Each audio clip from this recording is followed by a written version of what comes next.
Good morning. Oh, my wrist is bothering. My body is in pain today. I guess this is a sign that you're in your 40s. Good morning, everyone. I hope you're doing well.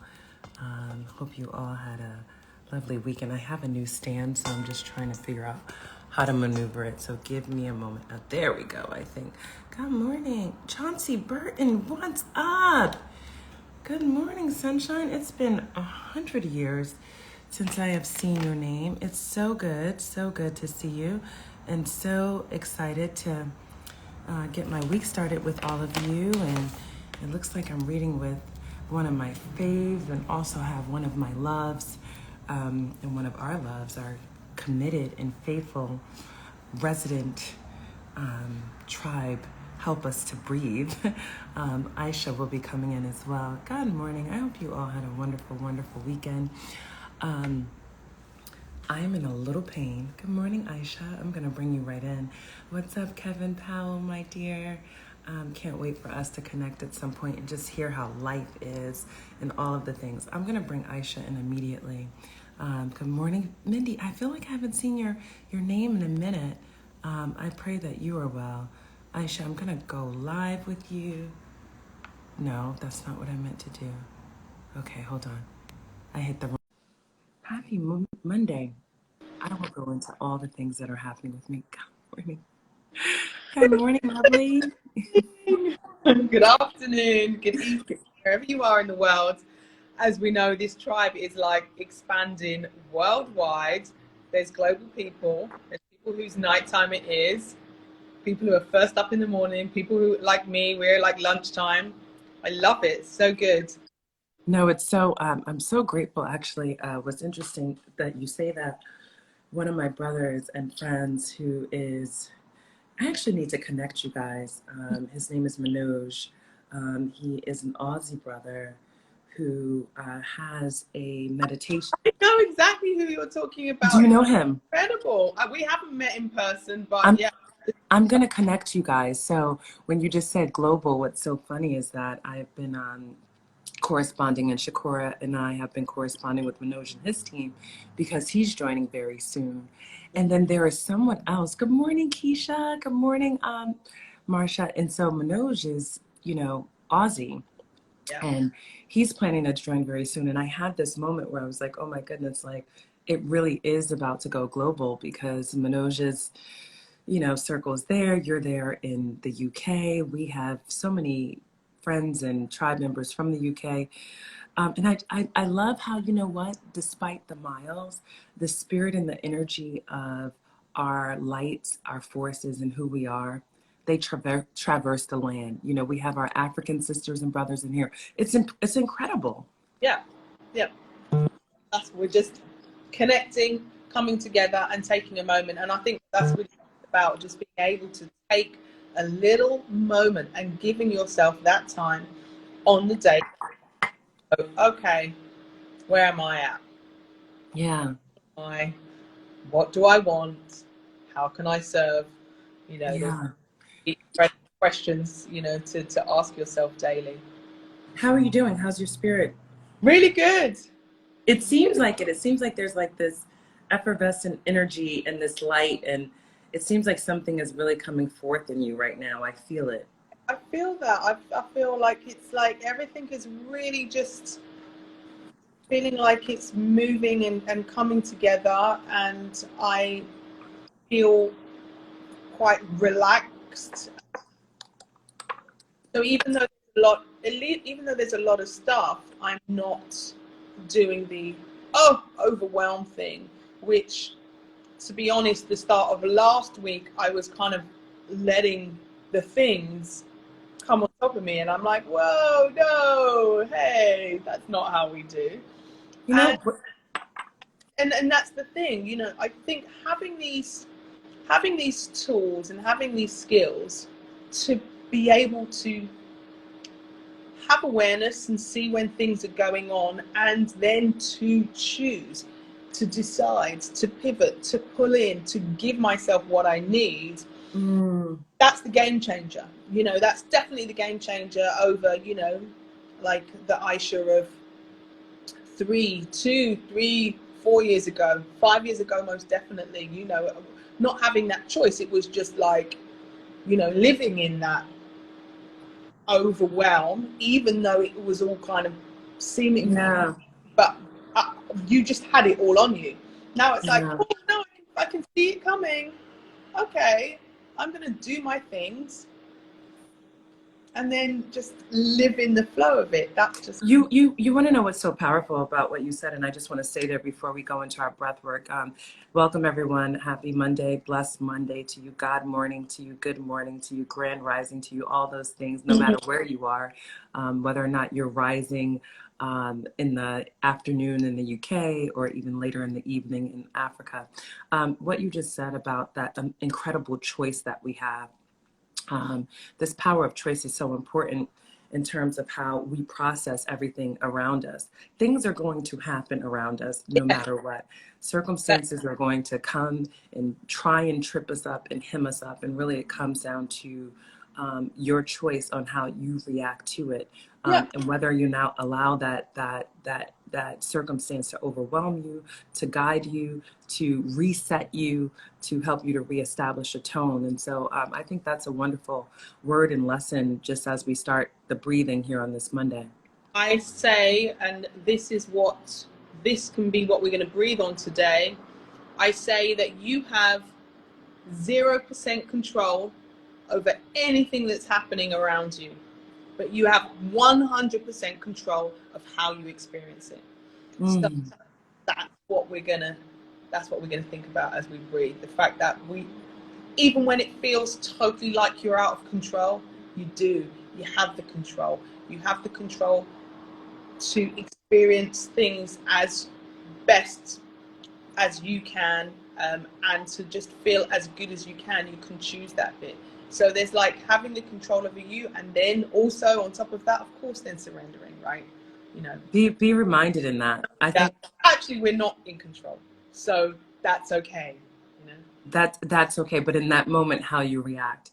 And then that creates this wonderful cycle. So let's breathe, because I think our breath work really is indicative of that very notion. You're tuned into Morning Mindset with Ty and Tribe. Joining us this morning or this afternoon from the UK is Aicha Mckenzie of Breathe by AMCK. So let's breathe.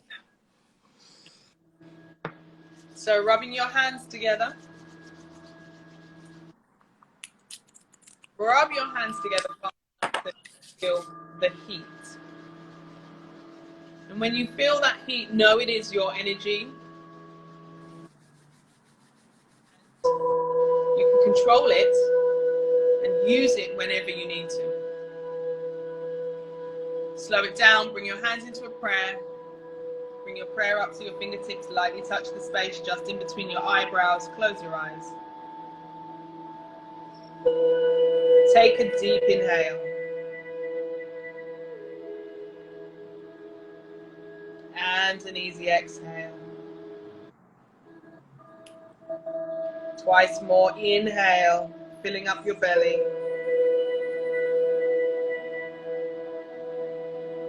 Exhale. Last one. Inhale, filling up your belly, filling up your lungs. Add some pressure on your fingertips, connecting into your space of intuition. Exhale, drop your hands, keep your eyes closed, and just simply breathe.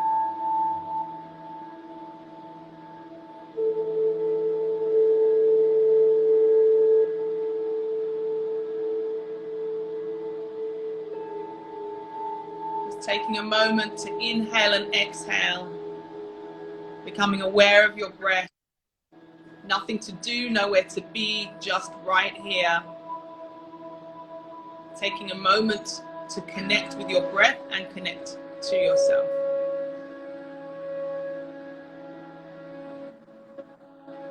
Inhale, filling up your belly, filling up your lungs.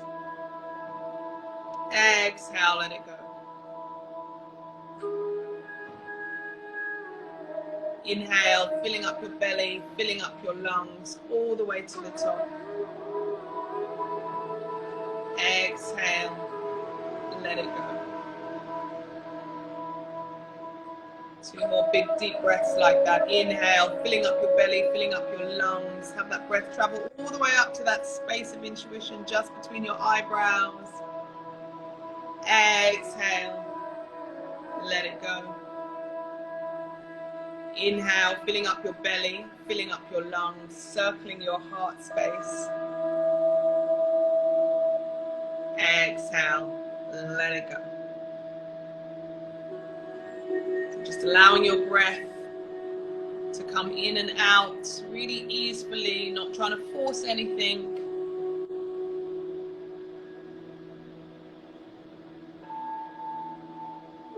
Soften out the space in between your eyebrows.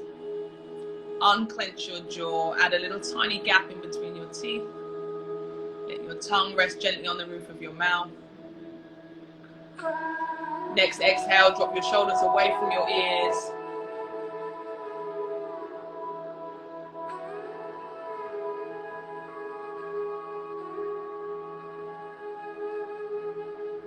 Check in, notice what your breath feels like.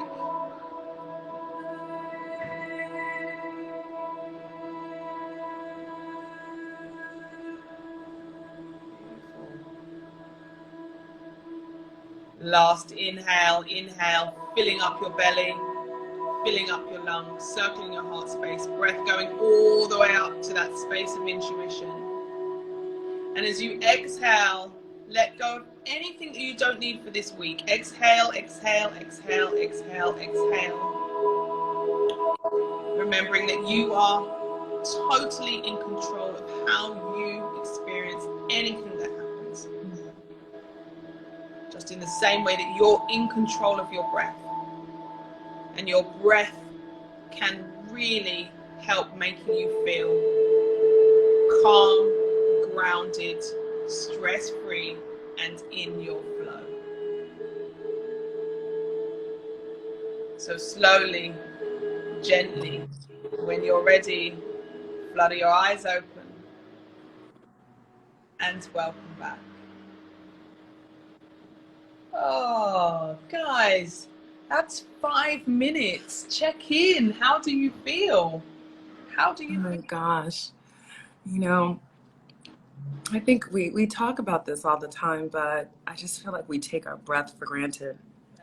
And, you know, in taking our breath for granted, we don't realize how powerful it is and how even in that small act that is instinctive and natural for most of us, thank God, that requires no effort from most of us, thank God, that there is renewal, there is reset, as you said, there is presence, as you said, and not just presence as in being present, but it's a gift and it's an offering at the same time. And it's healing. I just am like, The inhale and the exhale are exhale somebody else. It's a cycle that is happening between each other, between us and the earth. Like it's everything basically. It really honestly is. And that's why it's so powerful. That's why in 5 minutes, like that connection that you can have to yourself is like, oh, here I am. Oh, here are my emotions. Oh gosh, there's my release in 5 minutes. So, you know, honestly, it is just so important that we take this time and know that you don't have to get yourself all set up and have the perfect setting and, you know, be in your space with your altar and your candles. Like, no, you can stop and drop in and take 5 minutes with your breath at any moment. You know, when you're at your desk, whatever's happening, you always have this opportunity. You know, that's the thing. You are in control of that. I want to add to that, and thank you so much, Aisha. I want to add to that, like, you know, we've been talking about the world opening up and how so many of us who have suffered from being and feeling in isolation over the course of the last year and some months are excited about this time in the world opening up. And I thought about this the other day because I participated in my first event, like that was a public facing event where people were there. And I'm not an anxious person usually, but I felt a great deal of anxiety. And I started to think about those of us who, in this time and space, while we're excited that the world is opening up, also it brings with us a new level of dis-ease and uneasiness because we have, made being kind of this reclusive Yeah. lifestyle, we've owned it for so long. And so that idea of that breath, like as you're going into spaces, connecting with people, as you're in your own home and trying to find a new sense of grounding, Yeah. that breath work is just so powerful. God morning to you, Sanjay. Yeah, absolutely, absolutely, and that's the great thing, we can have it, we can do it, it's really ours to use, and so that's what I'm genuinely just so passionate about, just sharing this. We can all take this time, we can all do this, and it does make such a difference. When I say it's changed my life, it honestly has changed my life. It isn't like, oh, this thing has changed my life. No, honestly, it's changed my life. And, there's not a lot of things that I, like to make promises on, but I think that this is just one of them. I think that honestly, if you take the time every day and intentionally breathe, your life will change. So, yeah. Awesome. Sending you so much love on this Monday. Thank you so much for joining us. Have a Sending great you, love you, babe. Thank you so much. Have a beautiful day. Ciao, ciao. That was Aicha Mckenzie of Breathe AMCK, Breathe by AMCK, our UK sister and friend. I see you, the real Lady Bird one. Made it here early and on time. Grateful for that. Happy that you are here. Excited to bring in our guest reader. But before I bring her in, I just wanted to share a couple of books that have arrived on my desk that I ordered, that I want to make sure that you all are aware of. Bamboozled by Jesus. This is from my girl, Yvonne Orji, amazing actress. We are going to put this in our Amazon bookstore. I'm going to begin reading this, and I really want you all to enjoy this as well. Another great summer read that has come across my desk, which is from, oh my gosh, a dear sister friend of mine who I grew up in the beauty industry with. And interestingly enough, we recalled each other for so many years. 7 Days in June by Tia Williams. This is a novel. I believe this has already been optioned for film. Tia Williams is a former beauty editor and amazing writer and novelist. Get into her mind and get into her head. She's so funny. She's so witty. So if you're looking for a book as you plan your vacation, perhaps your first vacation, you want to know about this. And then another book that I am reading, and I'm reading all of her books, is another one of my UK sisters, June Sarpong, who is going to join us on Morning Mindset very soon. The Power of Women, the Power of Privilege. June Sarpong is just one of those dynamos.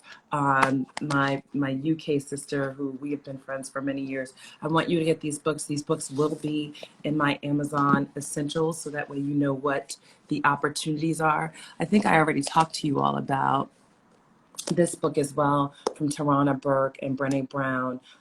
You Are Your Best Thing. What's so great about this book is that these are essays on vulnerability, shame, resilience, and the Black experience. Really wonderful work as well. So those are some books that are on my desk. I always like to encourage us to be enlightened, not only spiritually and emotionally, but intellectually, socially, all of those things. So I want you all to get into these books. They will be in my Amazon Essentials. I am going to bring Les in. Let's see where she is. Let's see where Balanced Les is. Is she here? Are you reading from the Balanced Black Girl podcast or Balanced Les? I don't know where you want to come in from. I didn't know which one you were on. Hi, beautiful. Hi, Ty. Good morning. Good morning to you. How are you, lovey? I'm so good. How are you? Thank you so much for indulging and being up so early, because you're here on the West Coast as well. Are you an early bird? I am. I'm up doing my self-care at this time. So Okay. What time are you normally up? Usually I wake up between 5:30 and 6. Okay, so perfect. Yeah. Sometimes I have these moments where I feel a little bit bad when I invite friends and people I love and who are all my friends on the West Coast were like, I'll do your Saturday when it's a little bit later. They're like, I'm not really feeling this early morning. How are you and how's your spirit? My spirit is really, really good. I have just been in a place of immense gratitude for a minute now, and it's just been carrying me, and I'm just feeling so good. Yeah, I love hearing that. Let me just share with everyone, our tribe. Welcome to Morning Mindset with Ty and Tribe. Today, reading with me, good morning, Debbie, is the wonderful Lysandra, who is just an amazing energy and force. She's the creator of the Balanced Black Girl podcast, and also just a wellness guru and celebrant of healthy living, vibrant living, connected living, sourced living. I had the pleasure of meeting her probably close to about 9 months or so ago. When she had myself along with my co-founders of Brown Girl Jane on her podcast, and I just really, really fell in love with her energy. And then I bumped into her randomly. Good morning, Ajay. Yes. Bumped into you randomly in was it in Santa Monica? Yeah. Which doesn't happen. I mean, it's like a big beach. Yeah. So what are the chances? And I look up and I just saw this light. And we have remained connected ever since. And she's worked with us at Brown Girl Jane, and she's up to incredible things. And I just wanted her energy here because she is not only a light, but she is also incredibly wise. So let me ask you this before we jump into reading Until Today by Ayala Vincent. What are you excited about right now? What has your spirit and your heart kind of doing cartwheels in the best possible way? Ooh, I love this question. You know, I personally have just had a lot of mindset shifts lately where I have just been letting go of stories that are no longer true, that no longer serve me, limiting beliefs. And so I'm really excited to walk into this next chapter of my life, especially with things reopening, feeling free of those thoughts and those beliefs. And I'm excited to see where it takes me. Mindset shifts are so important. It's interesting that you said that. Obviously, this is called Morning Mindset with Ty and Tribe. But yesterday, I was listening to the most recent sermon from Sarah Jakes Roberts, who is also a sister friend and someone I mean, when I tell you, I admire so deeply and just love her spirit and who she is, but also how she walks in the light of what God has called her to do. And I was listening to her most recent sermon, and I'll share that all with you as well, where she talked about the scripture was about how you set your mind on things eternal and above God. And she talked about this metaphor of how we are often conditioned to have our mind rest where we are, our thoughts to be what we see on this plane, but how important, and she used the term mindset, which also gave me chills. She said the idea of the scripture about setting your mind on things eternal and above God is not only pulling you higher, but it's also establishing your vision above things that are human and more above things, toward things that are God anointed, creator appointed, and divinely orchestrated for your life, and how in our alignment around our minds, we're able to guide our actions, guide our heart, guide people, and to really elevate on another moment. So you talking about the shifting of mindset, and I'm dealing with that right now on many levels, which I can get into later after we read the passage. But this idea of mindset, don't minimize the power of your mindset and the power of your mindset to shift circumstances that otherwise you might see as limiting, that other people might not necessarily understand, as a powerful tool for you to graduate to your higher and to be in divine alignment. So I love how you use the term mindset and shifting mindset. Let me ask you this, Les, what specifically in particular and how are you shifting your mindset? Is there some area specifically in your life? Yeah, I had been in a season just feeling really down and focusing so much on the things I didn't have yet or what I hadn't achieved yet. And I've just had so many little reminders and messages lately where it was like, where I'm at right now years ago was where I desperately wanted to be. Ooh. I'm here. You're My here. God. Why are you Oh my focused on what gosh. you don't have when what you used to want is exactly where you are and exactly what you have right now? And constantly reminding myself of that. That is such a word. That is such a word because I think we arrive to places and we in circumstances and spaces and experiences, and we forget that is the very thing that we prayed for, Yeah. begged for, hoped for, couldn't imagine would actually happen Thought it just a was few years impossible. ago. Yeah. And now it's everyday life. And so now it calls you, because once you arrive to that place, it calls you to have a new vision, create a new mindset of what is to come in the future. But we can't expect that to happen right here at this very moment. That is so good, Les. That is so good. Thank you for that. Thank you for that. Happy to Thank you for share. that. That's so good.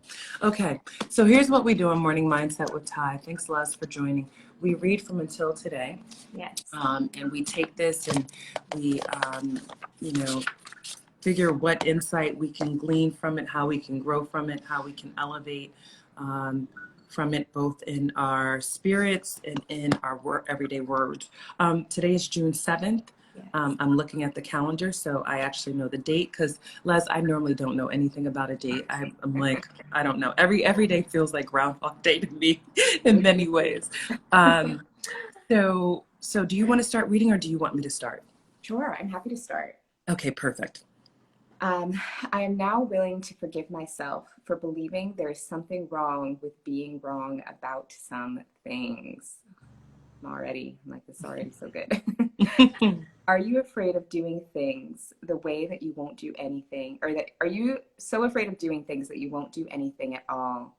How many times have you convinced yourself that something is right for you to do, only to allow yourself to be blown off course by someone who says, that's wrong? It is possible that you dwell in a past of things to such a degree that you now believe that anything you will do will possibly go wrong. If you have answered yes to one or more of these inquiries, here's another question for you. What's wrong with being wrong? When you take a step in a direction that could ultimately lead you off course, wrong lets you know that you need to change directions. If you choose something or someone that is less than worthy of who you are, wrong lets you know that you need to make another choice. If you decide to take on something that you really are not prepared to handle, wrong lets you know what skills you need to build, what information you need to acquire, what things you can do well, and what things you cannot. When you get right down to it, wrong is life's way of letting you know that you need, or letting you know what you need to know in order to get the right results for your efforts. Now, what's wrong with that? How about that? That's... If you have a fear of being wrong, go back into history. Allow yourself to remember the first time you were told you were wrong. Allow yourself to hear the words, feel the feelings, and remember the experience. If you can place yourself in the midst of that experience, forgive yourself for believing that there is something wrong with being wrong. That there is something wrong with being wrong. Until today, you may have allowed yourself to believe that if you did the wrong thing, you would not recover. Just for today, take a risk. Do something you fear might be wrong. You may discover that you were wrong. Today, I'm devoted to forgiving myself for believing I could ever do anything wrong. This is so good. This is so good. Les, tell me what jumps out at you on this one. You know, when I think about, as we were reading this passage, what I was thinking about is perfectionism and what hold perfectionism can have on so many of us, myself included. I call myself a recovering perfectionist, of feeling like the first time I try something or the first time I do something or every decision that I make has to be the right one or the perfect one or masterful in every way, and life just does not work like that. Everything we do is information, it's data. We're constantly collecting information and constantly switching course based off of what we learn. But if we don't take steps forward or in other directions, we never learn what we need to learn to get to where we're trying to go. You know, even more, this idea of being perfectionist, and what's so crazy about perfectionism is that we will never attain it. Yeah. It's such an unreal goal an unrealistic goal, that what it does in my mind is it sets you up to always think that you're not worthy or you can't, because it's already impossible. Perfect is impossible. And so in our quest to be perfect, I think what that says in my mind is that we don't not only trust ourselves, but we don't love ourselves as we are. And to your point, I see you, Miss Celise, is that we're taught that. We're taught to work towards perfection. But the reality is that it sets us up from failure from the beginning, from its inception. And until we learn that, and then start to accept the truth that we are always growing, that we are always evolving, we can allow ourselves to stay in a tundra of feeling worthless, helpless, incapable, and that's only negative. So I think, there has to be an exercise where we release and really rid ourselves of even the desire to work towards perfectionism.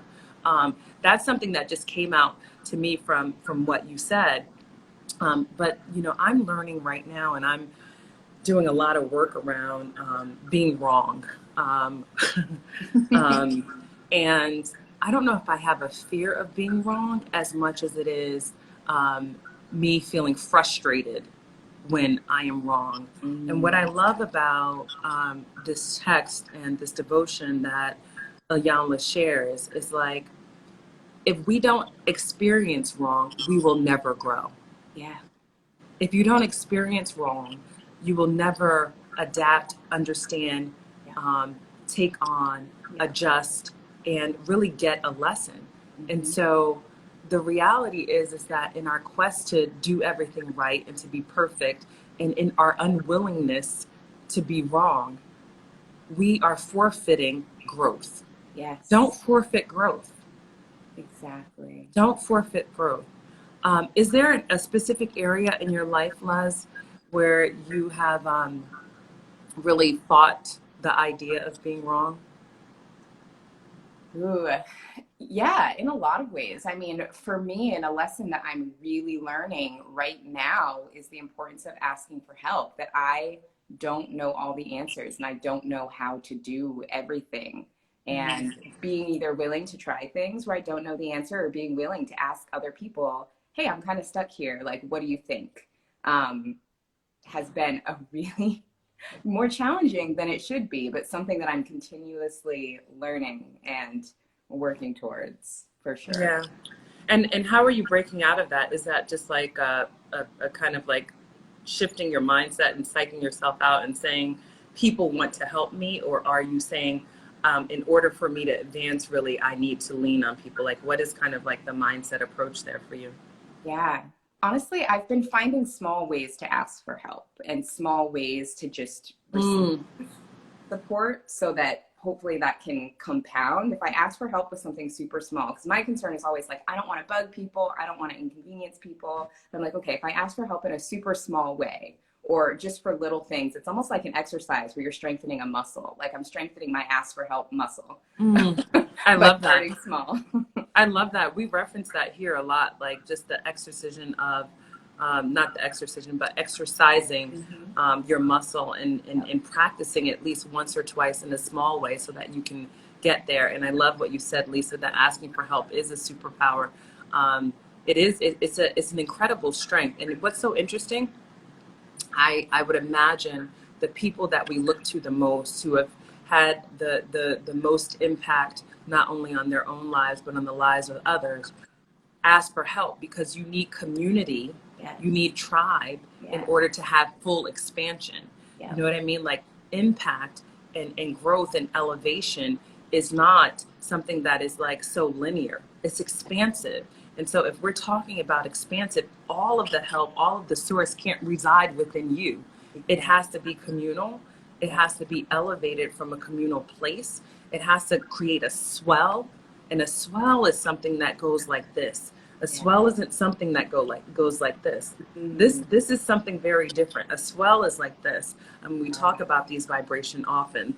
You know what's so interesting also? It's like, I love the line in the second paragraph when she says, when you get right down to it, life's wrong is life's way of letting you know what you need to know in order to get the right results for your efforts. Yes.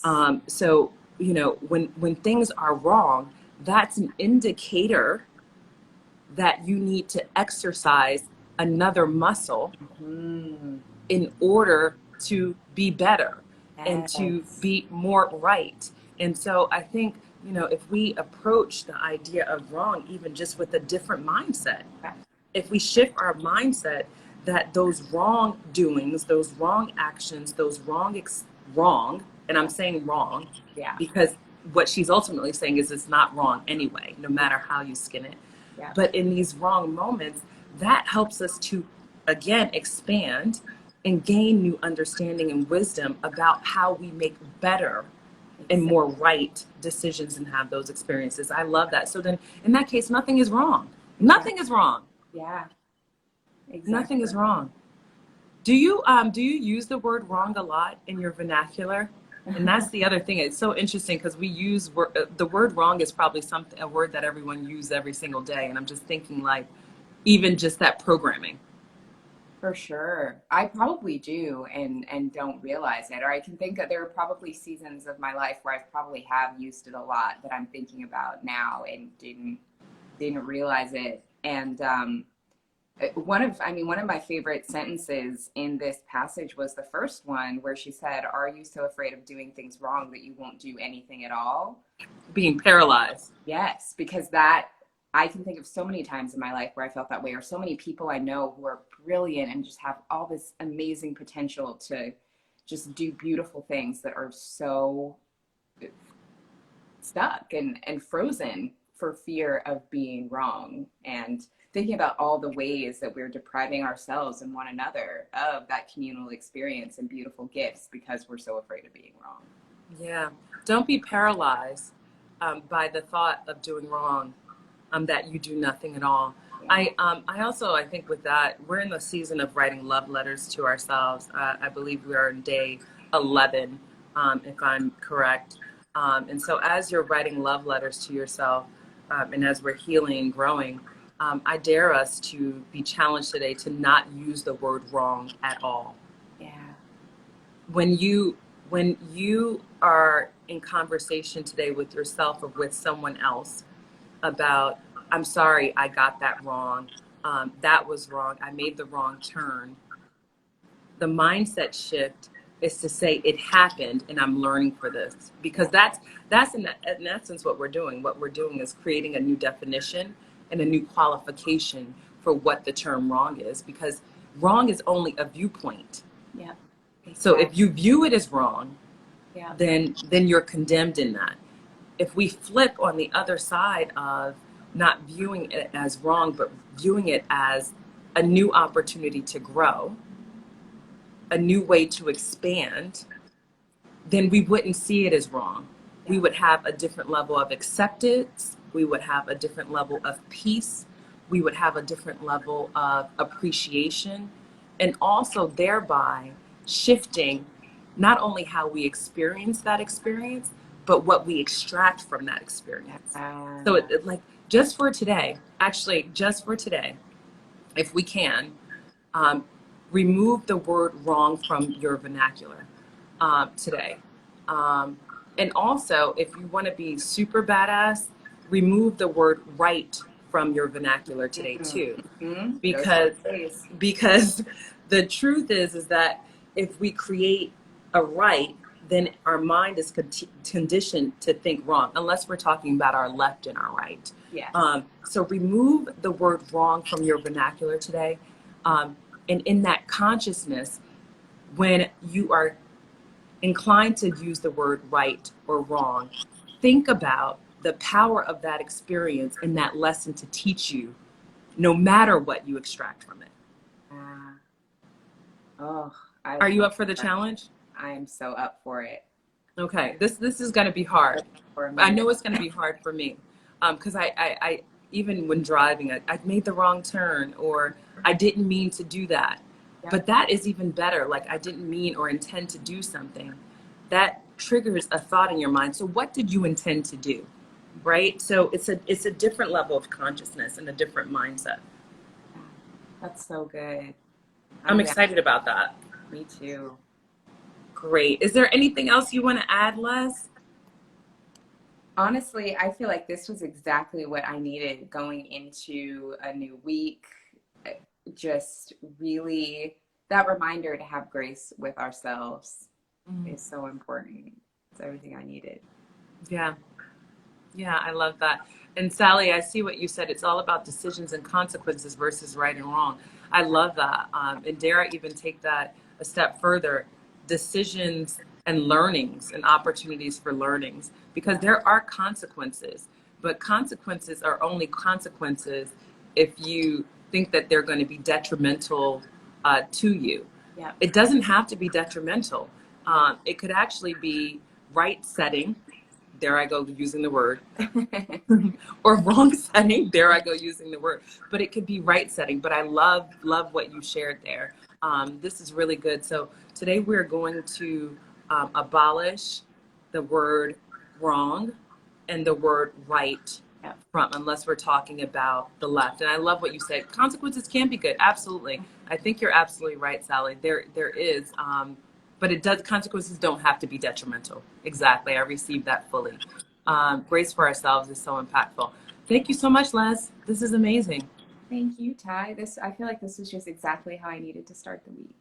Well, we're here every single morning, Monday through Friday at 6:15 a.m. PST, 9:15 a.m. EST, except when I'm traveling, and on Saturdays at 8:30 a.m. PST.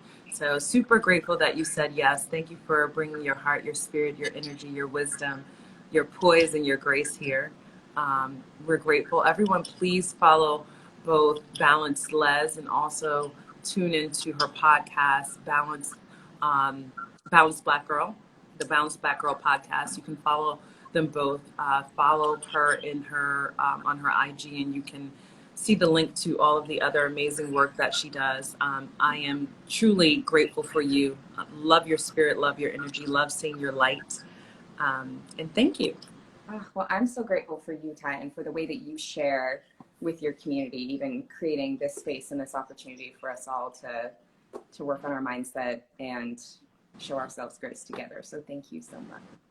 Love you, my dear. Everyone is saying her podcast is so good. She is such a great podcaster, and dare I say, one of the most thoughtful interviewers ever.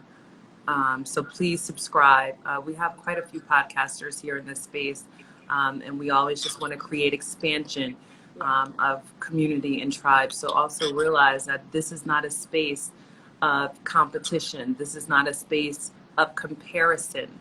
This is not a space of dishonoring. This is a space of love, celebration, acceptance, healing, and mindset shifting as a collective. Because again, to my earlier point, is that mindset shifting for one and in community creates expansion. It creates healing. And trust me, I am working very hard because I'm very good at doing it in this space, but I'm working diligently to really do so in my love centered and more of my romantic relationships right now. And that's why this space is also so powerful for me, because even as I constitute an organized space, I am growing and learning from each of you and expanding myself through this community. So just know how grateful I am to all of you. Sending you so much love, Les. Thank you, Ty. Thank you so much. Have a beautiful day. You too. Thank you. Thank you. Everyone follow Les and stay connected with her. And I thank you so much for joining, sister. Thank you so much for having me. Ciao, ciao. Bye. So I'm so happy that Les joined us. That's all I really have today. On a personal note, before I jump off, I just want to share with you all how my week has been going, both with Jada and yesterday my niece, India, who is 17 years old, who just graduated from high school, arrived also from Maryland. So because I have been very transparent with you. I haven't done a post yet. I'm going to wait because that is going to be a post. I have my little sister Jada, who's 15 years old, with me, my father's daughter, who I met for the first time just 3 or 4 months ago. And I have my niece, my brother Marcus, who is closest in age to me, one of his many children, with me, who is just a little light. And this is their first time meeting. So 17-year-old India and 15-year-old Jada are here with me. And I am on this journey, as you all know, to learn, I was going to say to right some wrongs, but we're not using those words today, are we? To really reset and move beyond some of the trauma, generational trauma that exists in fractured and fragmented families. I think I'm going to do a live about this at some point, just independent, just on this subject matter. Not because I have all the answers, but because I am growing in my wisdom in it as I heal, finally, as a 43-year-old, in my quest to make room and to really honor love and partnership that I desire in my life. I realized I had to go back and do a lot of work around some of the existing trauma that relates to parental lineage, and a lot of the circumstances and things that I was born into. And so I'll be very brief because I'm going to jump off because I need to go into prayer. But as I shared, born to teenage parents, fortunate by the grace of God, my mother and my grandparents, my father's parents, and my mother's mother, Mary, helped to raise me. And so circumstantially, my life could have been very different, but for the grace of God and their presence, my life was truly a blessed one. Did not grow up with my father, though he lived in the house. My father went on to have 4 additional children with 4 additional women. My mother and father were never married. And I grew up with my sister and my brother, closest in age to me. Then learned about my brother Antoine, who is truly the love of my life. My father married my sister's mother, Jada, and Jada was born 15 years ago. And I've always been connected to my father and his family, but estranged from my father in relationship because he was never really present with me. All that to say, my brother Marcus, who is closest in age to me, went on to have, I won't count, but children. The oldest 3 I have a relationship with because I was very intentional about trying to create that. I'm also the conduit for relationship between my siblings, because none of them have a relationship with my father. And so in me forgiving my father for his lack of presence, for his inability, his incapability, because I think really this comes down to capability. And I was having a conversation with Ro yesterday, and we were talking about capabilities and acceptance around capability. And so I don't know who is dealing with whether or not it's familial, whether or not it's parental, whether or not it is relationship that has been filled with trauma, disconnect, dis-ease, anger, hurt, and pain. What I'm challenging you to understand is that the only way to grow, and this came up here, to right a wrong, that might not have been my wrong, but to live on the right side of things, and I promise you I'm not going to use the words much more beyond today's live. We have to be intentional about doing the work and the healing, and that healing work is not necessarily on behalf of the person who has caused the trauma, but it's as a recipient and a beneficiary, unfortunately, of that trauma, how we heal ourselves. So with all of that, I have my little sister Jada, who is just a blessing, and just such a deeply wise young woman, and my niece here with me for the next few days, and also they'll be traveling with me. They don't know that yet. And this is them coming together for the first time. And what I will say, and I'm not going to get emotional, because I'm saying this truly from a place of appreciation and love, is that in seeing these fragmented parts of family come together physically, I feel my spirit healing. Physically seeing these young people who are, young enough to be my children, who have unfortunately suffered and experienced the trauma that was passed on to them, but physically seeing them together, I feel my spirit and my own wounds healing. So I say all of that to challenge you all to say that you may be running from something in your effort to, in your quest to run to something. So I'm ready to run to partnership and marriage and love and all of those things.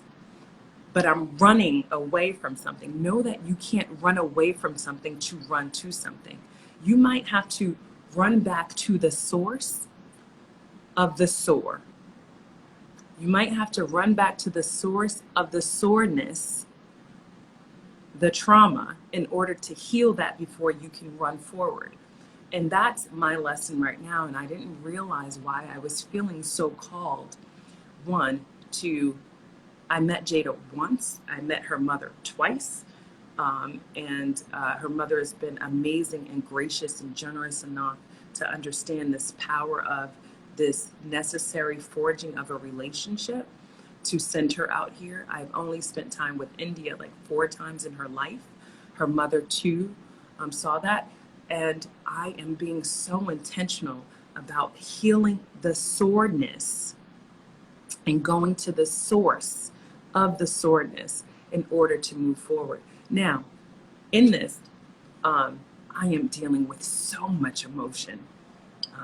I'm dealing with emotion around the frustration and the disappointment and the hurt that I feel, not for myself, because I will also share very transparently when I've had conversations with my biological father about his presence or lack thereof in my life. I've also shared with him that as, when I had this conversation, when I started going through this cycle of forgiveness, and there is a cycle, when I started to go through this cycle of forgiveness with intention, I was probably about 36 years old or 35 years old. And I said to him, I don't need you to show up in my life as a father. I had a wonderful grandfather and I have an amazing stepfather who I call dad. So I don't need that as a 36-year-old woman. But what I did ask him for is to show up in Jada's life as a father. And unfortunately, I'm learning that that is not the case. And I hurt again for her, the same way I hurt for my brothers, the same way I hurt for my other sister. And it is emotional because even as I deal with what was the source, me feeling abandoned, the trauma of his lack of presence in my life, I feel it again and again for my siblings and also for the unfortunate circumstances to which children are born into, where the cycle repeats. So I am clear that I will be not only a mindset shifter, I will be a cycle breaker. And that is the choice that I am making for my life. That is the wrong that I am committed to righting. Those are the lessons that I have learned, that I am willing to work to apply to my own life. And that is also, let me just also give this to you, and I'm gonna hit this and then exit. That is also the grace and the forgiveness that I am constantly willing to offer, to hand, to give to my Father. Did you hear that? So my healing and my growth and me righting these wrongs is not just about me saying I'm not going to do that again, me saying I'm not going to repeat that, me saying I'm going to do what I can to be a conduit to bring these other pieces and young people and individuals who have been affected by these, but I am offering grace and forgiveness. So let me just tell you the text that I drafted to my Father that I have not sent, where it is saying, I love you and thank you for this light that is Jada. Thank you for this light that is Marcus's daughter. And so I just want to share all of that with you. as you set out to right your wrongs. One, as we learned today in this devotional, it is not about thinking about them as rights and wrongs, but just experiences that are helping to guide us to our higher and greater self. And then second to that, forgive. This has been the theme of the month of June so far. We've talked about self-forgiveness, forgiveness of other. This is the theme for June, forgiveness. So as you have to forgive others, even in the process of healing what they inflicted. This is his shit. Dog, when Nort comes out, I didn't even mean that. This ain't my shit. This is not my shit. This is his shit. But I forgive him. I offer him grace. I offer him love. I offer him healing as I deal with my own experiences and learnings from this. I forgive him.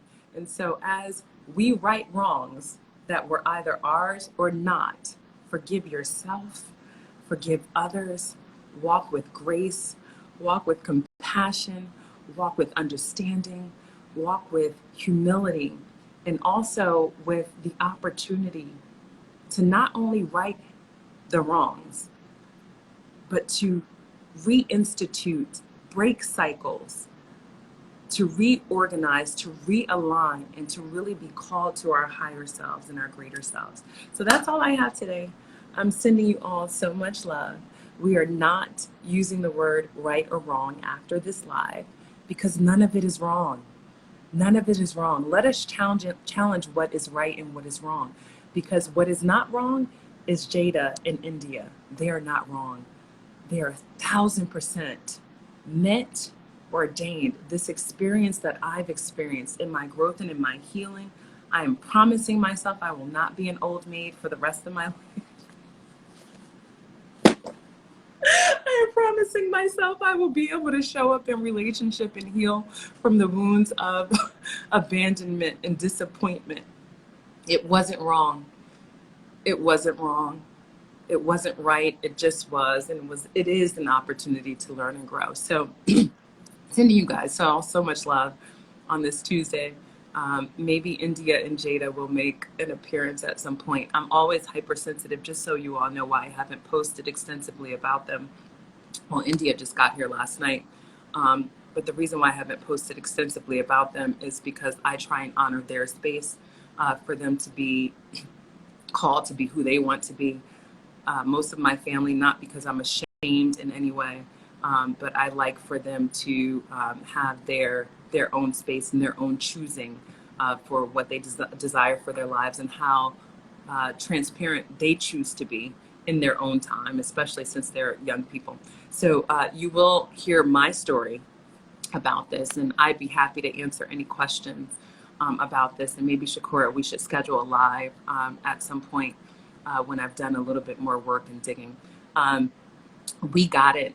And you want to know what? I'm so not afraid. I am so here for it. I am so grateful for it all. And I'm sending you all love. And that is 1,000% honest, true, and right.